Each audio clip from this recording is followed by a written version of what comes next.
Coraline Kaya qui vont nous présenter leur parcours et le sujet. Ok.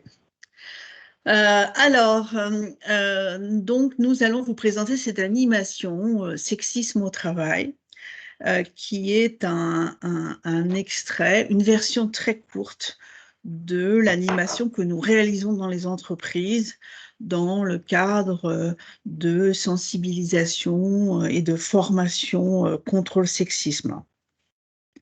Je vais me présenter plus en détail. Donc, on va passer à la slide suivante, si vous voulez bien. Donc, moi, je suis Noémie Lemaine. Donc, je dois pouvoir la passer. Hop, voilà, parfait. Je suis Noémie Lemaine. Je suis fondatrice de ma société qui s'appelle Upchange Conseil et Coaching. Je suis à la base psychologue du travail et coach depuis de nombreuses années, en fait. J'ai accompagné plus de 500 personnes. Mes activités principales aujourd'hui, c'est quoi? C'est donc le coaching, c'est de l'aide pour ma clientèle, pour l'aider à mieux s'épanouir professionnellement sur différentes prestations. Ça peut être de l'accompagnement au retour à l'emploi et c'est aussi des ateliers. Je réalise un certain nombre d'ateliers avec des prestataires, dont Coraline, principalement sur le sexisme au travail. Mon credo, c'est qu'une personne épanouie est plus performante, donc plus épanouie, donc plus performante, et que en fait, toute mon activité depuis 35 ans tourne autour de ça, c'est-à-dire comment je peux aider les gens à mieux s'épanouir, de manière à ce qu'ils réussissent mieux dans leur carrière et qu'ils soient plus à l'aise et donc plus performants, en fait. C'est donc moi le coaching qui m'a conduite au sexisme. J'accompagne et je coach autant d'hommes que de femmes. Dans les années 2008, je suis sortie du déni, en fait, du déni de sexisme, parce que j'ai accédé à un autre niveau de clientèle. C'est là où j'ai coaché des cadres dirigeants et des cadres sup, et des cadres de beaucoup plus haut niveau dans les entreprises. Et c'est là où j'ai vu qu'il y avait une différence entre les hommes et les femmes, et que pour les femmes, c'était beaucoup plus difficile. C'est plus difficile pour les femmes dans les entreprises quand elles accèdent ou veulent accéder à des fonctions dites d'hommes, c'est-à-dire les fonctions du pouvoir, du savoir ou certaines fonctions techniques. Voilà, c'est ça, c'est cette prise de conscience-là qui m'a amené à travailler sur le sexisme au travers d'un coaching dit du féminin stéréotypé, en fait, de ce féminin-là, pétri de stéréotypes du genre qui font que les femmes s'interdisent et sont finalement éliminées d'un certain nombre de fonctions. Et ça, c'est important de prendre conscience qu'on a un pouvoir chacune aussi là-dessus et qu'il y a des choses qui se jouent dans le système. C'est les deux. Et les ateliers ont pour fonction de faire prendre conscience aux gens ensemble qu'ils doivent changer de comportement, d'autant plus que c'est la loi. Donc, je vais passer la voix à la loi et à Coraline qui va se présenter. Merci Noémie, merci Clémence pour cette invitation. Donc, je me présente, je m'appelle Coraline Kaya, je suis juriste formatrice. J'ai fondé ma société il y a un peu plus de 3 ans maintenant. Je suis spécialisée dans la prévention du sexisme et du harcèlement moral et sexuel au travail par le prisme du droit pénal et du droit du travail, ainsi que le droit de la fonction publique. Et à cette fin, je réalise des audits et accompagnements en entreprise et en organisation publique sur tout ce qui concerne la conformité des structures par rapport aux législations en vigueur. Et surtout, je mène des actions de formation donc sur tout ce qui touche aux violences sexistes et sexuelles, au harcèlement en milieu professionnel, mais également à la conduite d'enquête, puisque surtout dans le secteur privé, mais aussi dans le secteur public, les employeurs ont des obligations de diligenter des enquêtes quand un certain nombre de faits leur sont remontés. Et puis, je conduis moi-même des enquêtes pour le compte d'entreprises et d'organisations publiques. Je suis arrivée par le sexisme. On va dire que j'y ai toujours plus ou moins été, puisque je me suis rapidement spécialisée dans tout ce qui touchait aux violences faites aux femmes, violences intrafamiliales et violences conjugales. Et puis, j'ai resserré mon étude dans le cadre de projets de recherche, puisque je fais également de la recherche par ailleurs, sur tout ce qui touche aux violences en milieu professionnel. Voilà ce que je pouvais vous dire rapidement à titre de présentation. Ok, très bien. Donc, ce qui est important de connaître, c'est que aujourd'hui, les agissements sexistes sont interdits au travail. C'est primordial et on va parler de ça. Et en tant que RH ou futur RH en entreprise, ça fait partie des choses qu'il faut absolument connaître, puisque ça fait partie du rôle des RH, comme des rôles des dirigeants d'entreprise, de faire respecter ce genre d'interdit.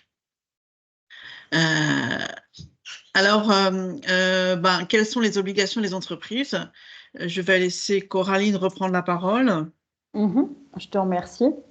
Alors, les entreprises, les employeurs sont tenus d'une obligation de résultat, de garantir la santé et la sécurité des collaborateurs qui sont placés sous leur autorité, ce qui inclut les apprentis, les alternants, les stagiaires. Alors, dans des modalités un petit peu spécifiques, mais ils font partie de ce spectre au titre des obligations des employeurs. Concrètement, les employeurs, en général, délèguent des missions au titre de cette obligation. Néanmoins, il n'y a pas de délégation au sens juridique du terme. Ça veut dire que quand bien même un service ou un responsable RH serait missionné au titre d'une de ces obligations, un manquement éventuel de sa part ne serait pas de nature à délester l'employeur de son obligation. Mais ça, on y reviendra par ailleurs. Concrètement, ce qu'il faut retenir, c'est que l'employeur, il a deux obligations, l'obligation de prévention d'une part et l'obligation d'autre part. Et ça, on les trouve dans le Code du travail aux articles L 4121-1 et L 4121-2. L'obligation de prévention, d'une part, ça va concerner tout ce qui touche à l'affichage dans l'entreprise, à la communication, notamment sur les agissements sexistes, le harcèlement sexuel et moral, mais également, ça va concerner les obligations de formation. Aujourd'hui, il est nécessaire pour les employeurs de former leurs équipes, qu'elles soient dirigeantes, encadrantes ou opérationnelles, sur ces questions de prévention du sexisme et du harcèlement en milieu professionnel. Et à côté de ça, on a l'obligation donc d'agir, c'est-à-dire en fait l'obligation de réagir lorsqu'une situation est portée à la connaissance d'un employeur. Ça prend en général deux formes. C'est l'obligation de diligenter une enquête interne quand des faits signalés sont susceptibles de constituer à minima un harcèlement. Et là-dessus, la jurisprudence est très très claire et condamne régulièrement des employeurs qui seraient défaillants sur ce point. Et puis, l'obligation d'agir a un second aspect qui est celui de la sanction, puisque un employeur qui est informé de faits, que ce soit au titre d'un agissement sexiste, d'un harcèlement sexuel, moral ou autre, doit sanctionner les auteurs de ces faits. Ok. Donc, le sexisme est interdit, mais encore faut-il être capable d'identifier ce que c'est. C'est quoi un agissement sexiste? Nous, ça fait partie de notre travail, à Coraline et à moi-même, de former les effectifs, donc de tous les niveaux, puisque nous formons les RH, les référents harcèlement sexiste et harcèlement sexuel, tous les effectifs du CODIR à l'usine, et nous les formons à identifier les différentes formes de sexisme. Donc, au travers de situations. C'est-à-dire que l'idée, c'est qu'il faut d'abord être capable de le reconnaître pour après pouvoir l'empêcher, et puis ne pas l'exprimer soi-même, puisque on le voit que nous avons une pensée sexiste et des réflexes sexistes qui sont bien ancrés en nous. Alors, à propos des réflexes sexistes, j'ai oublié de dire quelque chose d'important, c'est que j'ai écrit un livre qui s'appelle « Libérez-vous des réflexes sexistes au travail », qui a été publié en 2018 chez Duno et qui va être édité cette année. Donc, il en reste encore un peu et la nouvelle version, un petit peu écourtée, arrivera sur le marché courant octobre. Donc, ce qu'on va faire aujourd'hui, c'est qu'on va vous proposer des situations et on va vous demander de réfléchir. Je vais appeler quelqu'un qui devra nous dire ce qu'il en pense de la situation en question et ensuite on donnera la réponse.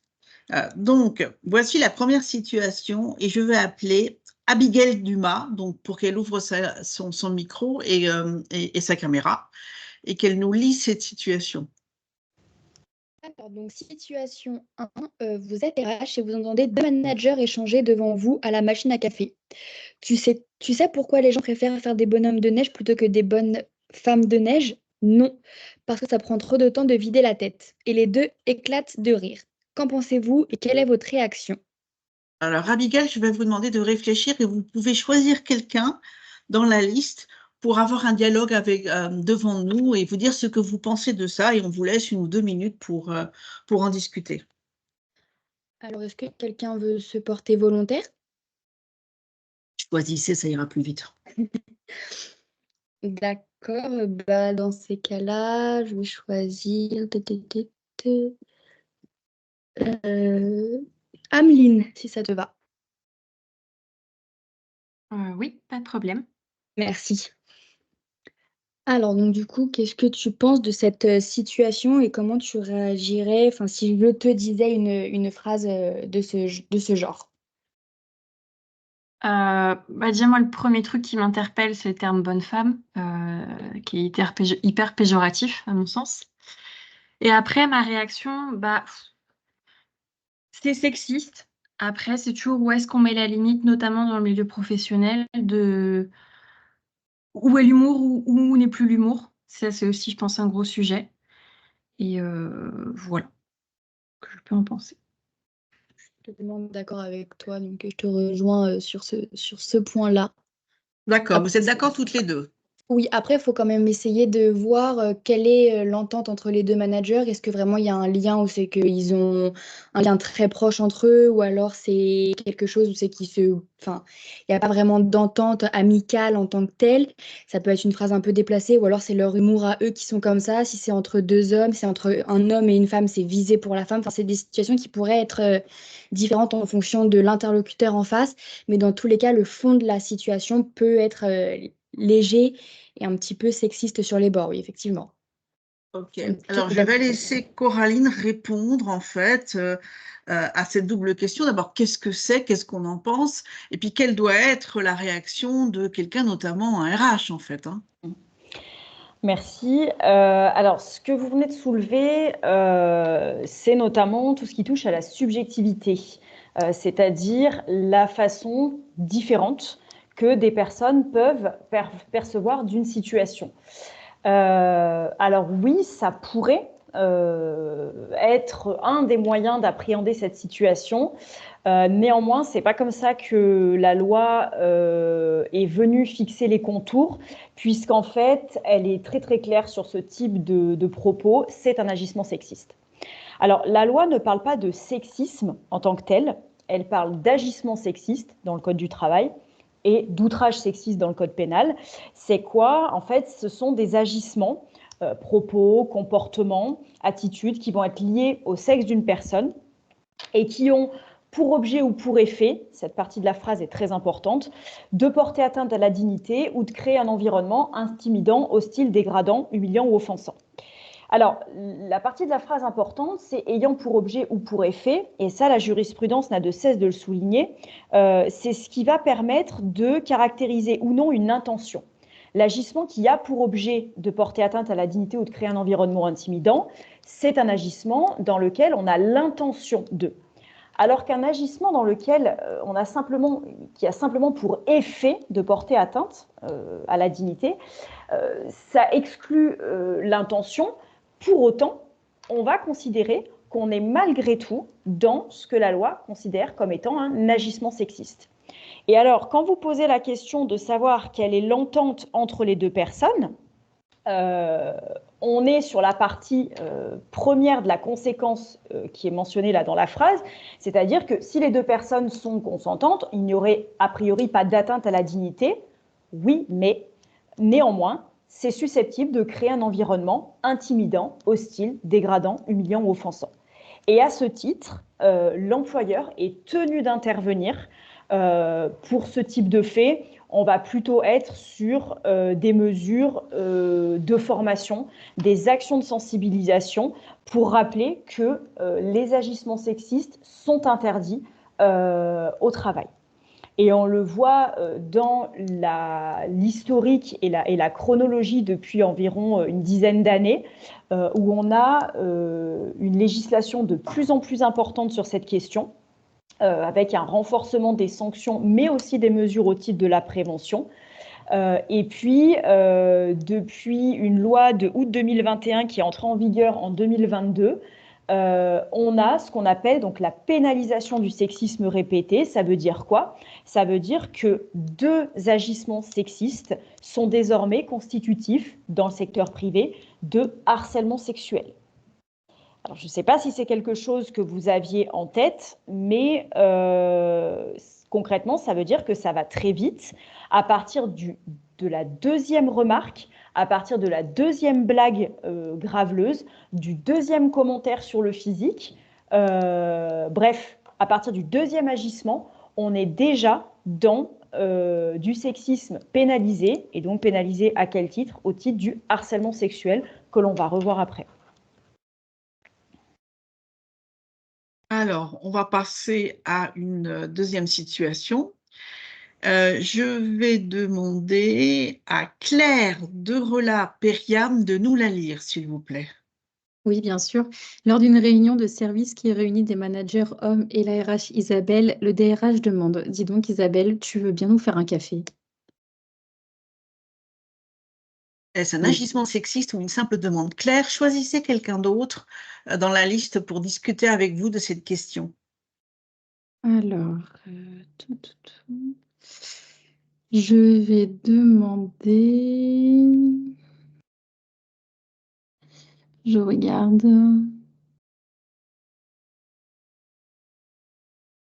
Alors, je vais demander à. C'est un petit peu compliqué. Je vais demander à Flore ce qu'elle en pense. Si tu es là. Ouais, je suis là. Donc, est-ce que tu trouves que c'est un agissement sexiste ou alors c'est une simple demande? Je trouve ça complètement sexiste. J'aurais tendance à dire que s'il veut un café, il peut sûrement aller se le faire lui-même. Et que c'est quand même assez ironique que sur toutes les personnes présentes, on demande, en l'occurrence à la femme. Donc oui, pour moi, c'est sexiste. Ok. Et pour les deux, c'est sexiste ou pas?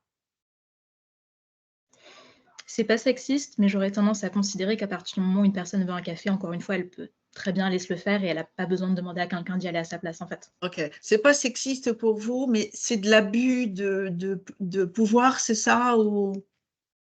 Abus de pouvoir ou abus d'autorité, je ne sais pas si j'irai jusque-là. C'est culotté, en tout cas, c'est mal élevé, c'est moche, quoi. Moi, je trouve ça assez culotté, tout à fait. Ok. Vous êtes toutes les deux d'accord sur cette qualification? Moi, pas spécialement, parce que encore une fois, ça fait un petit peu penser à la situation précédente, parce que je me dis, hein, c'est en fonction de la relation qu'on a avec notre collègue. Si voilà, lors de réunions, moi je sais que en tant qu'apprenti RH, je fais souvent des réunions avec des managers, que des fois eux-mêmes peuvent me poser la question, oui, est-ce que tu veux que j'aille te faire un café ou inversement? Donc, je ne trouve pas que la phrase «Tu veux bien nous faire un café» soit sexiste. Par contre, le «Dis donc Isabelle», là, on passe le cap du bon entendement, d'une collaboration de collègues où ça se passe voilà, bien, parce que c'est vrai qu'un collègue qu'on ne connaît pas spécialement, on ne va pas lui dire «Dis donc Isabelle». Mais après, voilà, ça peut être pris dans deux contextes. Si la personne s'entend bien avec la personne et qu'ils ont l'habitude d'échanger comme ça, je ne vois pas le problème. Après, c'est sûr que si un manager demande de cette façon à une personne qui ne connaît pas, là, par contre, la personne peut se braquer parce qu'elle trouve ça un petit peu trop avenant. Voilà. D'accord, donc en fait, pour vous, c'est plutôt des règles de bonne conduite et c'est pas tellement sexiste, en fait. Non, non, non, la situation ne mène pas à du sexisme pour moi. Pas parce qu'on dit à une personne, oui, il va me faire un café, que c'est une femme qui va me faire un café. Non, pas du tout. C'est parce que, voilà, comme j'ai présenté précédemment, si je m'entends bien avec la personne et qui me fait un café aussi de temps en temps, je ne vois pas où est le hic. Ok. Donc, on va aller dans la réponse. Alors, en fait, il y a un petit problème dans mes diapos, mais bon, c'est pas grave. En fait, c'est un agissement sexiste. Pourquoi c'est un agissement? Alors, bien sûr, après, on pourrait contextualiser, mais c'est un agissement sexiste de demander toujours à la même personne et que c'est une femme de faire le café alors qu'il y a 6 hommes. Si c'est une fois et que c'est chacun son tour, non, ce n'est pas un agissement sexiste. Mais là, ça renvoie à quoi? Ça renvoie à une sexualisation des rôles.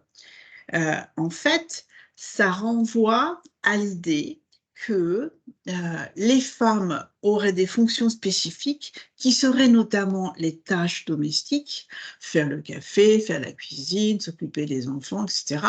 Et les hommes auraient d'autres fonctions. Et que cette demande, ce service, en fait, est demandé spécifiquement à une femme. C'est le même ressort que quand on demande systématiquement, finalement, à une femme de faire le compte-rendu de la réunion.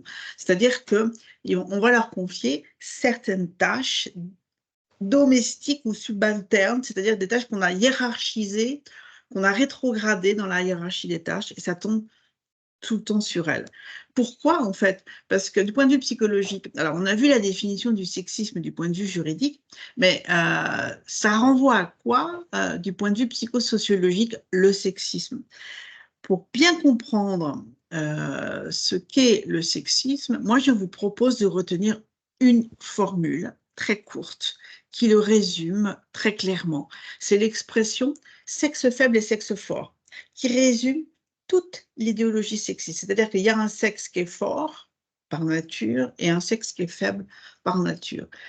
Et quand on dit comme ça cette expression, personne ne la questionne plus. Tout le monde a une représentation et sait pertinemment de qui on parle quand on parle de sexe fort et pertinemment de quoi on parle quand on parle de sexe faible.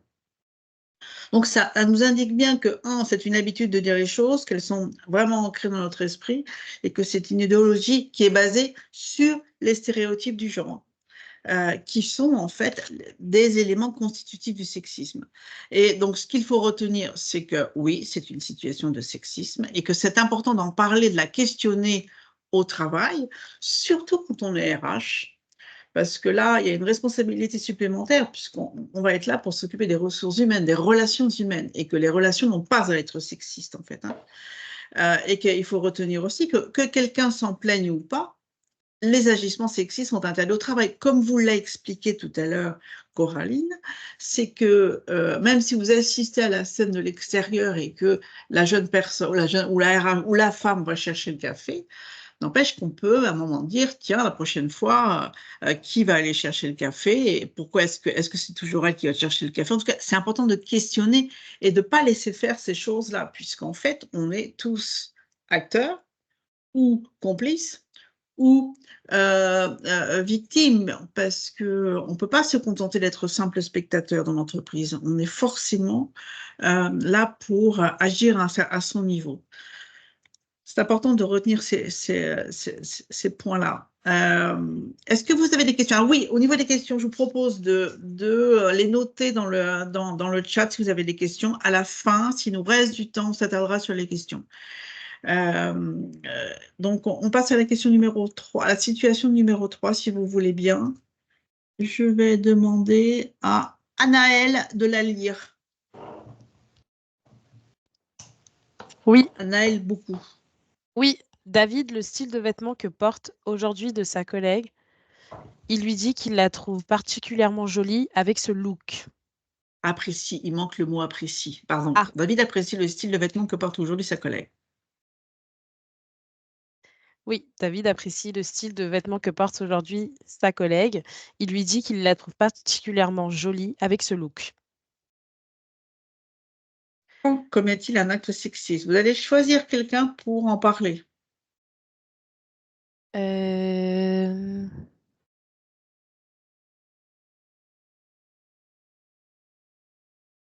Je choisis Melvin. Oui, bonjour. Bonjour. Bonjour. Alors, est-ce qu'il commet un agissement sexiste, pardon. Alors, pour moi, ça serait surtout au niveau des termes employés et un peu des antécédents également. Parce que là, si c'est un compliment, peut-être que c'est juste un compliment sur son look directement. Après, au niveau des termes employés, là, il dit particulièrement joli ou d'autres termes qu'il pourrait employer. Et là, ça pourrait devenir un peu plus dérangeant et sexiste sur ça. Après, au niveau du droit, je ne sais pas du tout ce qu'il en est là-dessus. Ok.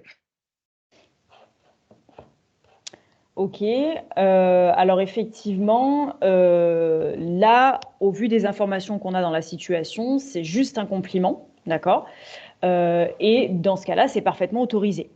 On peut avoir des jeux de séduction dans l'entreprise, à condition que ça ne perturbe pas bien évidemment l'organisation de travail. Ils ne sont pas en tant que tels interdits par la loi. Par contre, attention, le proverbe « qui ne dit rien consent », ça n'est pas vrai. C'est-à-dire que qui ne dit rien ne consent pas forcément, d'accord?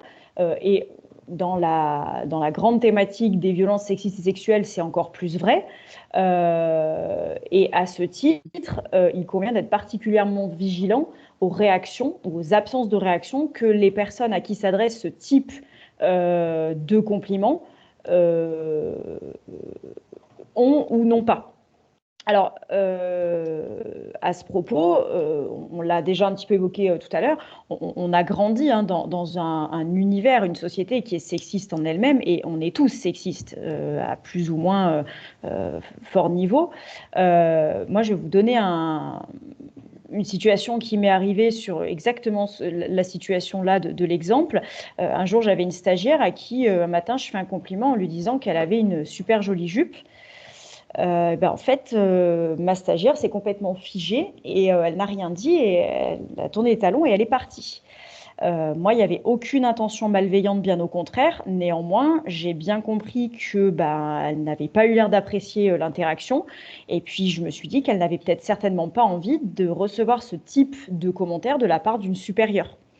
Donc voilà, l'idée, c'est pas non plus de se dire que ce type de propos viennent exclusivement des hommes, c'est pas vrai, mais que tous et toutes, on peut avoir des réflexes, des pensées, des biais sexistes, qui est normal quand on a grandi dans une société qui l'est elle-même. En revanche, là, dans la situation, ce qu'on vous soumet à la suite, c'est que qu'est-ce qui se passe si la personne qui fait ce type de remarque est un manager ou le supérieur de la personne, à votre avis? Est-ce que ça pose problème, oui ou non, et pourquoi? Je vais demander à Clémentine qui vient de répondre. Oui, bonjour. Bonjour Clémentine. Bonjour. En quoi ça peut poser problème, en fait, ce type de propos s'il était tenu par le supérieur hiérarchique de la personne à qui ça s'adresse? Enfin, moi, c'est vrai que je le voyais comme un compliment. Donc, pour moi, ça montre une bonne entente entre les collègues plutôt, mais que ce soit le supérieur ou un collaborateur de même niveau. Donc, je vois pas trop. Selon moi, je pense que ça dépend aussi de la relation qu'on entretient avec son manager. Si on s'entend assez bien avec lui, qu'on a l'habitude d'échanger sur des sujets qui sortent un peu du cadre professionnel, enfin de la vie personnelle et tout ça, et comment la phrase est aussi tournée, il y a une différence entre ta jupe est jolie et ta jupe est super sexy. Enfin, je pense qu'il y a des degrés différents aussi, et tout dépend de la relation qu'on entretient. Mais c'est vrai que à la place d'un manager, je pense que c'est mieux pour éviter toute confusion, parce qu'on ne sait pas vraiment comment la personne en face peut réagir, il vaut mieux peut-être s'abstenir ou... Merci Emma. Effectivement, ce qui peut poser problème en fait dans cette situation, c'est que la posture d'autorité implique un biais de la relation hiérarchique en tant que telle. Et ce qui fait que la personne à qui ça s'adresse peut ne pas dire que ça la gêne. Alors évidemment, la nuance que vous avez apportée, elle est importante, c'est-à-dire que tout dépend bien évidemment de la phrase qui est employée. C'est un compliment, on n'est pas sur des propos à connotation sexiste ou sexuelle, qui eux sont interdits de toute façon. Mais effectivement, dans le cadre de la posture professionnelle, nous, ce qu'on a tendance quand même à conseiller, c'est d'avoir une posture où ce type de propos, alors n'est pas du tout interdit, c'est pas du tout la question, mais c'est quand même d'avoir suffisamment de recul pour s'interroger sur les propos qu'on a pu tenir et pouvoir ajuster, réajuster en fonction des réactions de la situation. Voilà, Noémie, je ne sais pas si tu voulais ajouter quelque chose par rapport à ça. Non, c'est très bien l'idée, c'est cette histoire de consentement, hein, le cœur de l'histoire. C'est que d'abord, oui, c'est un compliment, oui, c'est autorisé, mais les jeux de séduction, moi j'ai l'habitude de dire, c'est comme une partie de tennis. C'est-à-dire qu'il faut être d'accord pour jouer, qu'on va être tous les deux en train de faire une partie de tennis, et que quand il y en a un qui envoie la balle, l'autre la renvoie. Si l'autre ne renvoie plus la balle et pose sa raquette, c'est plus du tennis. On arrête de jouer. Même si l'autre a bien voulu jouer au départ à un jeu de séduction, dès que l'autre ne répond plus, on arrête. On arrête complètement. Autrement, ça peut être qualifié très vite en harcèlement, et c'est dangereux pour les carrières de tout le monde. Et l'idée que si c'est le manager, il y a des personnes qui vont pas oser poser la raquette, en fait, qui vont être en difficulté en raison de ce lien de subordination. C'est pour ça que quand on est le manager, il faut faire attention, doublement, comme tu le disais, Coralie, quitte à dire, est-ce que je peux te faire un compliment, par exemple? Point barre, et faire attention aux réactions de l'autre, parce que qui ne dit rien ne consent pas, et qu'il y a des gens qui peuvent être intimidés par le lien hiérarchique et qui vont se soumettre à la hiérarchie, quel que soit, pour toutes les demandes en fait. Donc ça veut dire que ça peut poser des problèmes, puisque ça peut autoriser l'escalade de l'autre côté qui n'a rien compris, et qui fait qu'à un moment donné, la situation va devenir très embêtante. Ouais. Alors, on va passer à la situation numéro 4 et je vais demander à Kim de la lire. Allez-y. Juste Noémie, sans vouloir vous couper, il nous reste approximativement un tout petit peu plus de 10 minutes et je vois que votre PowerPoint est encore assez long. Est-ce que vous voulez peut-être qu'on saute et qu'on passe directement à la partie sur le harcèlement sexuel? Oui. On va sauter. Donc, ce qu'il faut retenir, c'est comprendre que les stéréotypes du genre nous donnent une impression, vont sexualiser les compétences et les qualités à tort. C'est que aucun travail en psychologie ne décrète que les gens auraient des qualités et des compétences en raison de leur sexe. Et dès qu'on le dit, on tient des propos sexistes. Ça, c'est ça qu'il faut retenir. Et que donc, il y a des théories sexistes qui sont véhiculées, qui peuvent être le sexisme hostile, bienveillant, ambivalent. Alors, on va avancer aussi. Que le sexisme ordinaire aujourd'hui, comme on l'a dit dans le Code du travail, c'est très, très vite devenu pénal au bout de la deuxième fois, comme l'a dit Coraline. Et Coraline, je te laisse donc développer le harcèlement sexuel. Oui. Alors, le harcèlement sexuel, vous avez la définition. En fait, c'est le fait d'imposer, donc là, c'est la partie de la phrase qui montre qu'il y a une absence de consentement, la répétition de propos, comportements, qu'elles soient à connotation sexiste, donc en raison du sexe, ou à connotation sexuelle, qui portent atteinte à la dignité, ou qui crée à l'encontre d'une personne une situation intimidante, hostile ou offensante. Alors ça, c'est la définition classique du harcèlement. C'est ce qu'on se représente tous quand on nous parle de harcèlement, c'est l'aspect qui est lié à la répétition. Néanmoins, la jurisprudence et la loi ensuite ont dégagé le fait que est également assimilé au harcèlement le fait, même sans répétition, d'utiliser une forme de pression grave dans un but qui soit réel ou apparent, d'obtenir un acte de nature sexuelle qui soit recherché au profit de la personne qui émet la proposition ou au profit d'un tiers. Typiquement, c'est la situation dans laquelle une personne va dire à une autre pour étudier ta demande de promotion, je te propose d'en discuter ce soir en tête-à-tête chez moi autour d'un dîner. Et bien ça a pu être considéré par la jurisprudence comme étant une pression grave, un acte unique qui faisait rentrer cet agissement dans le cadre du harcèlement sexuel.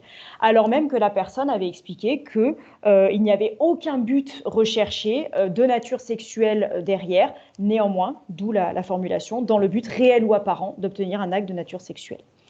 Et de plus en plus, la jurisprudence se saisit de ces questions. Et notamment, comme je vous le disais tout à l'heure, donc on a la pénalisation du sexisme répété, mais on a également la pénalisation de comportements, par exemple des propos qui seraient tenus à l'encontre des femmes, des collègues qui noteraient leurs collègues dans l'open space en fonction de leur tenue, de leur décolleté, etc., alors même qu'elles ne seraient pas présentes dans l'open space. Cela a pu être condamné notamment par la Cour d'appel d'Orléans en 2017 au titre de ce qu'on appelle le harcèlement sexuel d'ambiance ou le harcèlement sexuel environnemental. C'est-à-dire que même si on n'a pas une personne qui est nommément visée, la situation est susceptible de créer un environnement hostile, dégradant, intimidant ou offensant. Alors, classiquement, le harcèlement, il est puni de 2 ans d'emprisonnement et 30 000 € d'amende. Et en cas de circonstances aggravantes, et notamment lorsqu'on a une personne qui abuse de l'autorité que lui confèrent ses fonctions, ces peines sont aggravées et portées à 3 ans de prison et 45 000 € d'amende.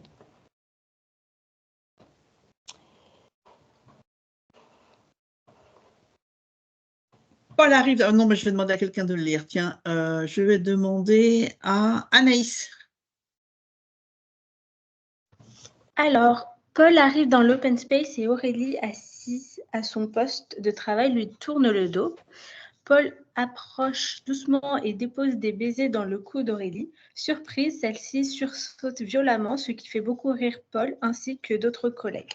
Est-ce un agissement sexiste ordinaire? Eh bien, vous allez en discuter avec Dina. Oui, alors pour moi, c'est un agissement sexiste, déjà parce que y a un souci de consentement, je pense, dans le fait d'embrasser quelqu'un dans le cou sans que cette personne soit d'accord ou qu'il y ait eu un accord oral avant. Et puis après, le fait que tout le monde soit hilar, bon, on n'en parle même pas, hein. Je pense que c'est très, très limite. Voilà. Et ça montre aussi l'état d'esprit un peu des collègues et de la personne qui agit. Si tout le monde rigole, c'est que c'est démocratisé dans l'entreprise et que ça, ça fait rire tout le monde, donc ça choque personne. Voilà.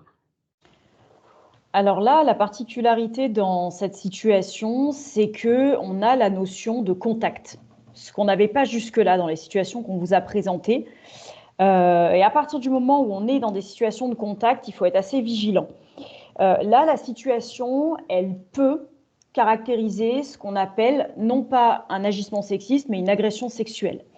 Une agression sexuelle, c'est une atteinte commise avec, on vous a mis les termes, violence, contrainte, menace ou surprise, sur 5 zones que la jurisprudence a dégagées ces 40 dernières années. Ces 5 zones, ce sont la bouche, la poitrine, le sexe, les fesses et l'intérieur des cuisses.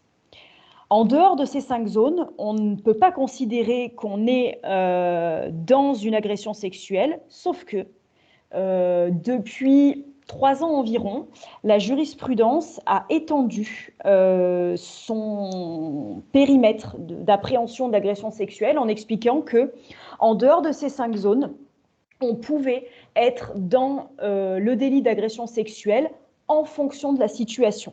Et donc, à ce titre, a pu être considéré comme une agression sexuelle le fait de toucher le genou d'une personne, en plus de lui faire des propositions de nature sexuelle, quand l'auteur des faits a 45 ans et la victime en a 12. Donc là, dans la situation, en fonction des protagonistes, en fonction éventuellement d'antécédents, la situation pourrait constituer une agression sexuelle. Et dans ces cas-là, on passe à 5 ans de prison. On commence déjà à devenir des peines assez sérieuses, et 75 000 € d'amende dans la forme simple, et 7 ans et 100 000 € dans les formes, ce qu'on appelle aggravées, c'est-à-dire en cas de circonstances aggravantes. Est-ce que c'est OK pour vous là-dessus? Oui, ce qui est dommage aujourd'hui, c'est que malheureusement, les peines sont pas forcément appliquées. Et puis, il y a beaucoup de femmes qui se retrouvent, après ça, c'est la justice française, mais qui se retrouvent à porter plainte, etc. Et pour manque de preuves, c'est classé sans suite. Ou voilà, et du coup, ça décourage beaucoup de femmes, malheureusement, à aller plus loin. Et voilà.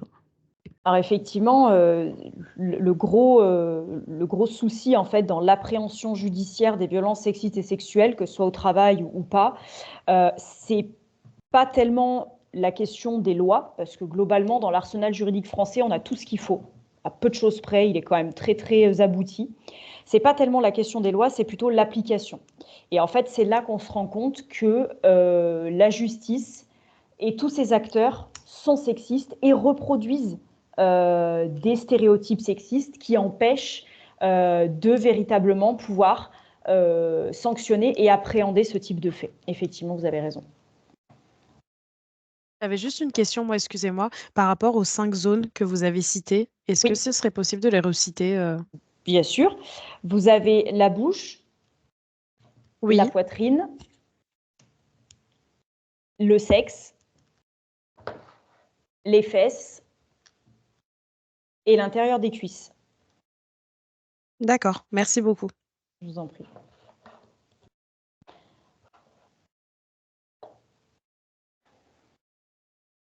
Alors, est-ce que vous avez des questions? D'autres questions? Est-ce qu'il y a eu des questions dans le chat? Est-ce qu'il y a des questions qu'on ne voit pas? Alors, dans le chat, il n'y a aucune question. D'accord.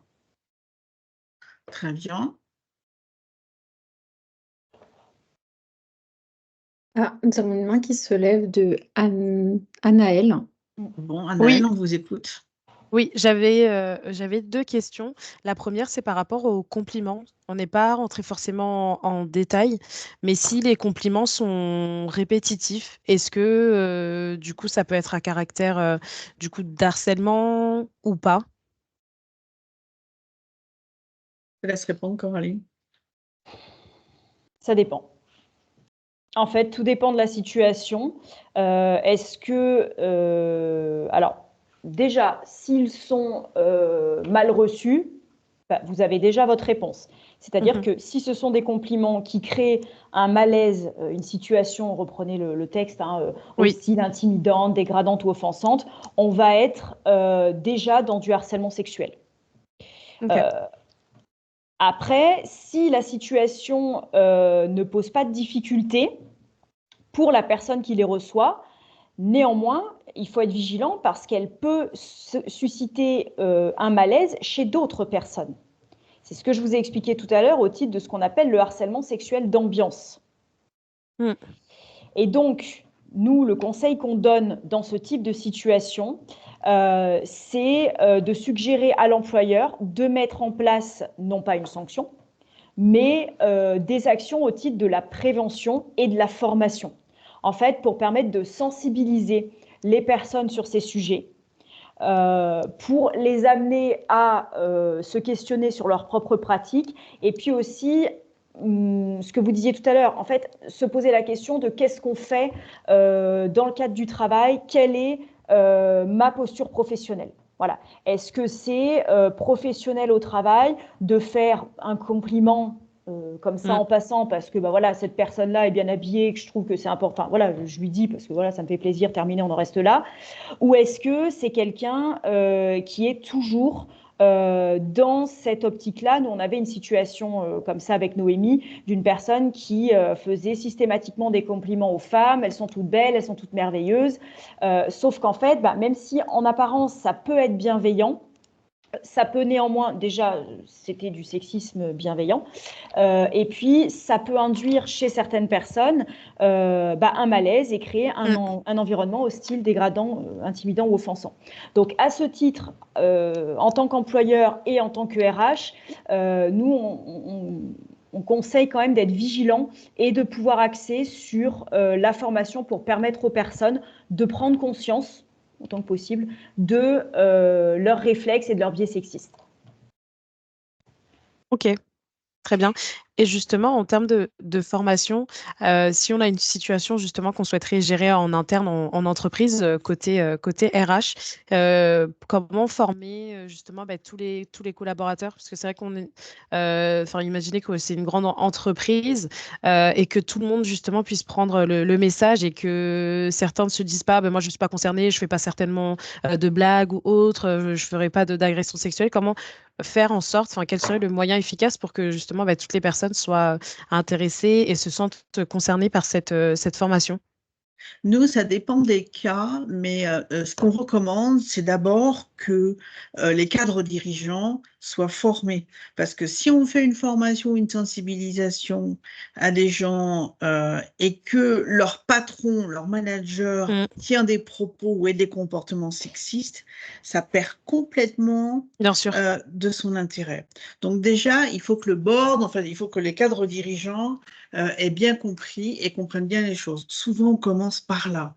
On commence par faire des ateliers comme on fait aujourd'hui avec eux.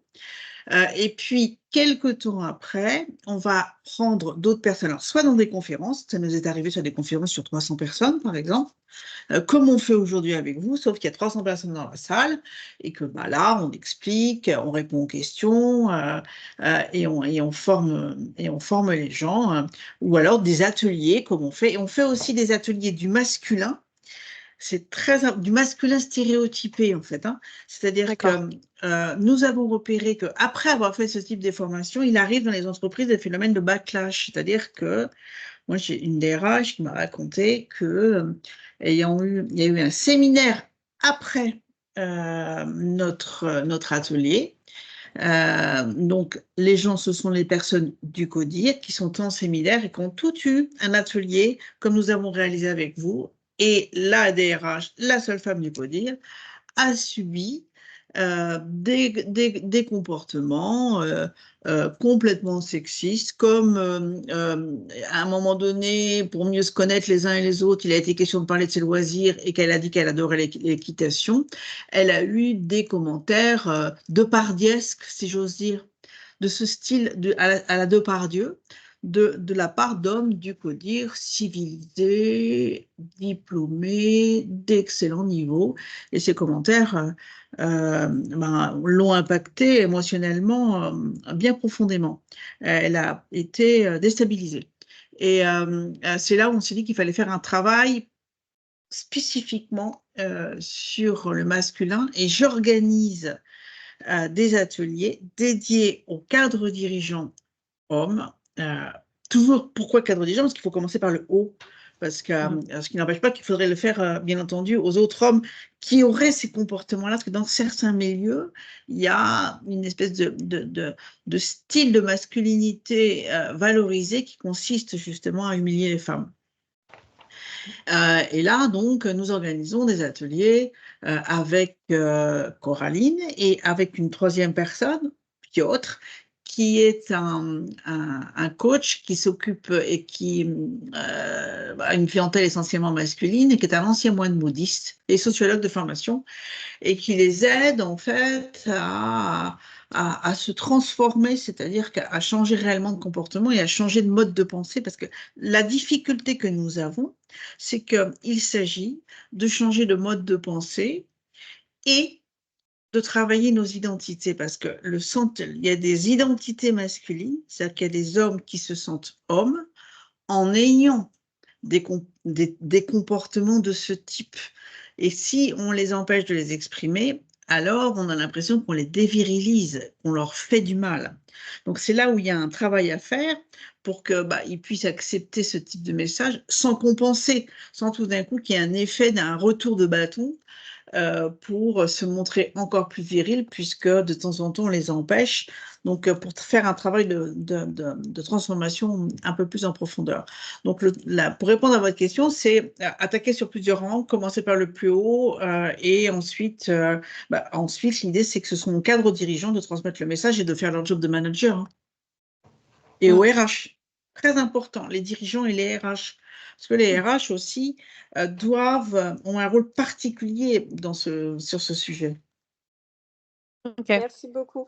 Sans vouloir vous couper, on a déjà 6 minutes de retard et c'est vrai qu'on doit suivre un planning assez précis. Donc, je vais en profiter pour vous remercier une nouvelle fois pour votre intervention. On retransmettra aux participants vos LinkedIn afin qu'ils puissent vous recontacter si besoin. Et je ne sais pas si quelqu'un d'autre veut intervenir. Merci pour votre intervention. Merci beaucoup. Merci à vous pour votre participation. C'était très intéressant, merci. Au revoir. Merci donc, beaucoup. Vous pouvez en parler sur LinkedIn. Merci. Merci, au revoir. Merci, Au revoir. au revoir.